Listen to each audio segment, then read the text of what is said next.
திருவன் சரணம். அதிக கௌரவத்துக்குரிய எங்களுடைய கல்யாண மித்ர குருநாதர் புத்தோத்பாதோ ஆரியன் வான்சவின் பாத நமஸ்காரம். இப்போ நாங்கள் பார்ப்போம். யோ பந்தே விதித்வான மஜ்ஜேமந்தா நலிப்பதி தம்ப்ரூஹி மகாபுரிஷோ சேத சிம்பலி மஜ்ஜகா என்ற இந்த மஜ்ஜே சூத்திர போதனையில் பகவான் புத்தர் அவர்கள் போதனை செய்வதாவது, 2 பக்கங்கள் இருந்தால் நடுவில் ஒரு சக்தி உருவாகும். இதுதான் மனம் என்று பகவான் புத்தர் அவர்கள் கூறுகிறார்கள். 2 பக்கங்கள் இருந்தால், சம்பந்தமில்லாத 2 ஒன்றாக இணைந்தால் நடுவில் ஒரு சக்தி உருவாகும். அப்போ இது தெரியாத ஒரு அஸ்ருதவத் புத்தக்ஜன மனிதர் 2 பக்கங்களிலும் வாழ்கிறார். விருப்பு வெறுப்போடு வாழ்கிறார். அவருக்கு உலகம் உண்மை. அப்போது இந்த துஷ்டியில் இருக்கும் மனிதருக்கு உலகம் உண்மையாக இருக்கும் மனிதர் இருப்பது துன்பத்தில். ஆனால் இந்த 2 பக்கங்களிலிருந்தும் மீள்பவர் சத்தியத்தை காண்பவர் இவர்தான். அப்போது சத்தியத்தை கண்டு இந்த பக்கங்களிலிருந்து மீள்பவர் மஜ்ஜே ஞானம் என்ற மத்திய நிலையத்துக்கு வருபவர் இவர்தான். இப்போ இவர்தான் மகா புருஷர் என்று பகவான் புத்தர் அவர்கள் போதனை செய்கிறார்கள். அப்போது இதை நாங்கள் கொஞ்சம் தெளிவாகவும் விளக்கமாகவும் பார்ப்போமானா, சம்பந்தமில்லாத 2 ஒன்றாக இணைந்தால் ஒரு சக்தி பிறக்கிறது. அது ஒரு பவர் என்று சொல்லலாம். அப்போது நாங்கள் இன்றைக்கு இந்த உலகம் உருவாகி இருப்பது இப்படித்தான். சம்பந்தமில்லாத ஒன்று இணைந்ததன் 2 இணைந்ததன் காரணமாக எல்லாமே இருக்கிறது என்று சொல்கிறோம். கண்ணும் காதும் இணைந்ததனால வெளியில் இருக்கிறது என்று சொல்கிறோம். அப்போ இந்த இணைப்பு தான் உலகம். அப்போ உலகம் என்பது ஒரு வேகம் என்று பகவான் புத்தர் அவர்கள் கூறுகிறார்கள். அதாவது கண்ணும் காதும் இணைந்த போது ஒரு அதிர்வு உருவானது. இந்த அதிர்வு என்பது வேகமாக சுழலுகிறது. இந்த சுழற்சியின் காரணமாக உலகம் கண்களுக்கு தெரிவது வெளியில் இருக்கிறது, காதுக்கு கேட்பது வெளியில் இருக்கிறது, மூக்குக்கு உணர்வது வெளியில் இருக்கிறது, நாக்குக்கு உணர்வது வெளியில் இருக்கிறது, உடம்புக்கு உணர்வது வெளியில் இருக்கிறது என்று அந்த இருக்கிறது என்று பிடித்து கொண்டு தான் நாங்கள் இருக்கிறோம். அப்போது நாங்கள் இருப்பது வேகத்தில். அப்போது இதுதான் அனுசோத்தை என்று பகவான் புத்தர் அவர்கள் போதனை செய்தார்கள்.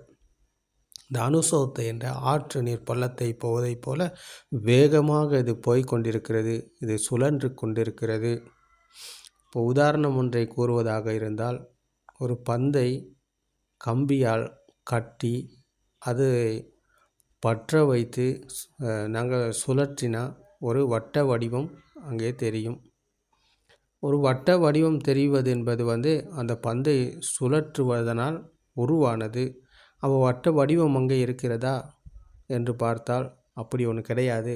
அது வேகமாக சுழல்வதன் காரணமாக நாங்கள் வட்ட வடிவம் ஒன்று இருக்கிறது என்று நாங்கள் நினைத்து பிடித்து கொண்டிருக்கிறோம். அப்போ இதுதான் வேகம் என்று பகவான் புத்தர் அவர்கள் கூறுகிறார்கள். இந்த வேகத்தின் காரணமாகத்தான், இந்த அதிர்வின் காரணமாக, இது வேகமாக சுழல்வதன் காரணமாக நாங்கள் எல்லாமே இருக்கிறது என்று சொல்லி கொண்டிருக்கிறோம். அப்போது இதுதான் மனதின் மாயை. இந்த மாயையில் தான் அப்போது நாங்கள் வாழ்கிறோம். அப்போது இந்த 2 பக்கங்களில் வாழும் நாங்கள் அப்போது விருப்பு வெறுப்போடு தான் வாழ்கிறோம். அப்போது விருப்பு வெறுப்போடு வாழும்போது நாங்கள் உலகம் உண்மை என நம்பிக்கொண்டிருக்கிறோம். அப்போது இதுதான் அனுசோத்த என்று பகவான் புத்தர் அவர்கள் கூறுகிறார்கள். அப்போது இதில் சத்தியத்தை காண்பவர் தான் அனுசோத்தையிலிருந்து படிசோத்தைக்கு வருபவர். அப்போ இதுவும் ஒரு வேகம்.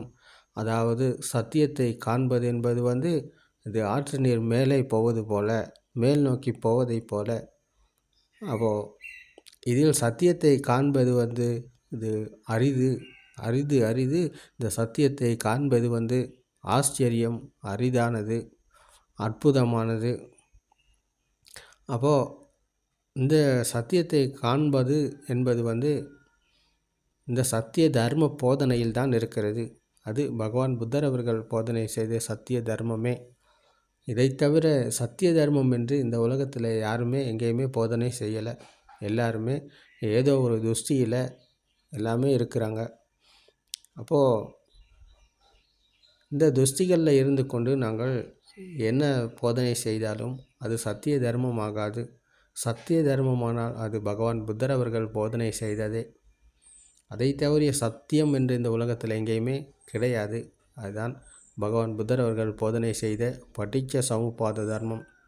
பட்டிச்ச சமுப்பாத தர்மம் என்பது இந்த முடிச்சு கண்ணும் காதும் இணைந்த போது ஒரு முடிச்சு விழுந்தது, ஒரு அதிர்வு. இந்த அதிர்வு தான் முடிச்சு. இந்த முடிச்சு தான் இன்றைக்கு நாங்கள் எல்லா இடத்துலையும் போட்டு கொண்டு இருக்கோம். இந்த முடிச்சில் தான் நாங்கள் போட்டு இந்த முடிச்சை அவிழ்க்க முடியாமல் இன்றைக்கு உலகம் உண்மையை நம்பிக்கொண்டு வாழ்கிறோம். இந்த முடிச்சை அவிழ்த்தவர் தான் பகவான் புத்தர் அவர்கள். அவருக்கு மீண்டும் முடிச்சு போட முடியாது. அந்த முடிச்சை யாராலும் போடவும் முடியாது. அந்த முடிச்சு மறுபடியும் விழாது. காரணம், சத்தியத்தை புரிந்து உணர்ந்ததன் பிறகு மறுபடியும் உலகம் உண்மை என நம்ப போக மாட்டார். அப்போது இந்த சென்சர்களுக்குள் உள்நுழைந்தது உண்மை என நம்ப போக மாட்டார். அப்போது இந்த நம்பிக்கையில் வாழும் நாங்கள், சென்சர்களுக்குள் உள்நுழைந்தது வெளியில் இருக்கிறது என்ற நம்பிக்கையில் வாழும் நாங்கள் இருப்பது இந்த பட்டிச்ச சமுப்பாதை என்ற முடிச்சுகளில் வாழ்கிறோம். முடிச்சுகளை போட்டுக்கொண்டு வாழும் நாங்கள் இருப்பது அதிர்வில். இந்த அதிர்வின் காரணமாக வேகமாக சுழல்கிறது. இந்த சுழற்சியின் காரணமாக நாங்கள் உலகம் உண்மை என நம்பிக்கொண்டு வாழ்கிறோம், பிடித்து கொண்டு வாழ்கிறோம். இந்த பிடிப்பு தான் ஆன்மா என்ற துஷ்டி.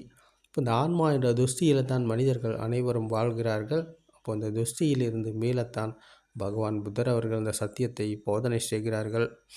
அப்போது இந்த சத்தியத்தை கேட்டு நடைமுறையில் கையாள்பவர் தான் இந்த 2 பக்கங்களிலிருந்தும் விடுதலை அடைகிறார். விருப்பு வெறுப்புகளில் விடுதலை அடைகிறார்.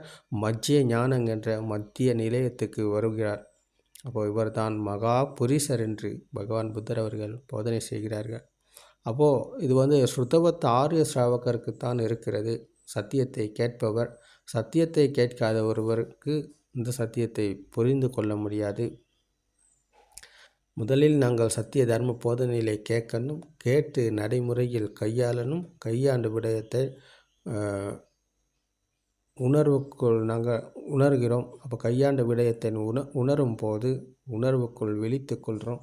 இப்போ உணர்வுக்குள் விழித்து கொண்ட போது அங்கே தான் 2 பக்கங்களில் இருந்தும் மீண்ட சுபாவம் மத்திய ஞானம் என்ற மத்திய நிலையத்துக்கு வந்த சுபாவம். அப்போது இந்த சுபாவத்தை அடையும் போது, அவர் சத்தியத்தை புரிந்து உணர்ந்த போது அவர் 2 பக்கங்களில் இருந்தும் விடுதலை அடைகிறார். பக்கங்களில் இருந்து விடுதலை அடைந்த போது அந்த விருப்பு வெறுப்பு தான் இங்கே அழிந்து போகிறது. விருப்பு வெறுப்பு அழித்து போனதன் பிறகு அவருக்கு கண்களுக்கு தெரிவது வழக்கம் போல தெரியும், காதுக்கு கேட்பது வழக்கம் போல கேட்கும், மூக்குக்கு உணரும் வாசனை மற்றும் துர்நாற்றம், நாக்குக்கு உணரும் சுவை, உடம்புக்கு உணரும் குளிர் உஷ்ணம் இறுக்கமான பாரமான தன்மைகள் வழக்கம் போல எல்லாமே நடக்கும், நடைமுறையில் இருக்கும். ஆனால் அது வெளியில் அல்ல என்ற சத்தியத்தை புரிந்து உணர்ந்தவர், மனதிலும் அல்ல என்ற சத்தியத்தை புரிந்து உணர்ந்து பிரத்யக்ஷம் அடைந்தவர், புத்த சுபாவத்தை அடைந்தவருக்கு அது உண்மையாகாது. போலியானதிலிருந்து மீண்டு விட்டார், பொய்யிலிருந்து விடுதலை அடைந்து விட்டார், மாயையிலிருந்து விடுதலை அடைந்து விட்டார், புத்த சுபாவம் அடைந்து விட்டார். அப்போ எது கேட்டாலும், எது தெரிந்தாலும், எதை உணர்ந்தாலும் அது எங்கேயும் இருப்பது கிடையாது. சென்சர்கள் இயங்குவதன் காரணமாக அதற்கு உள்நுழைந்தது வெளியில் இருக்கிறது என்று சொல்வது மூடத்தனம். அப்போ இந்த மூடத்தனத்திலிருந்து மீண்ட சுபாவம் மத்திய நிலையத்துக்கு வந்த சுபாவம். அப்போது இவர்தான் மகா புரிசர் என்று பகவான் புத்தர் அவர்கள் கூறினார்கள். அப்போது இந்த சத்தியத்தை கேட்காமல் நாங்கள் ஒருபோதும் சத்திய தர்மத்தை காண முடியாது, சத்தியத்தை காண முடியாது. சத்தியத்தை கண்டவருக்குத்தான் அதில் நடைமுறைக்கு வர முடியும். அப்போது இது தெரியாமல் ஒருவருக்கு சத்தியம் என்ன என்று தெரிந்து கொள்ள முடியாது. சத்தியத்தை தெரிந்து கொள்ள முடியாதவருக்கு நடைமுறையில் இதை கையாள முடியாது. அப்போது அவர் ஏதேதோ ஒரு துஷ்டிகளில் எங்கேயாவது இறுகி போயிருப்பார். அவருக்கு முடிச்சை அவிழ்த்து கொள்ள முடியாமல் முடிச்சில் இன்னும் முடிச்சுகளை போட்டுக்கொண்டு அவர் ஆன்மாவை இன்னும் அதிகரித்து கொண்டு அவர் கர்ம பூமியில் வேதனையில் வெந்து கொண்டு தான் இருப்பார்.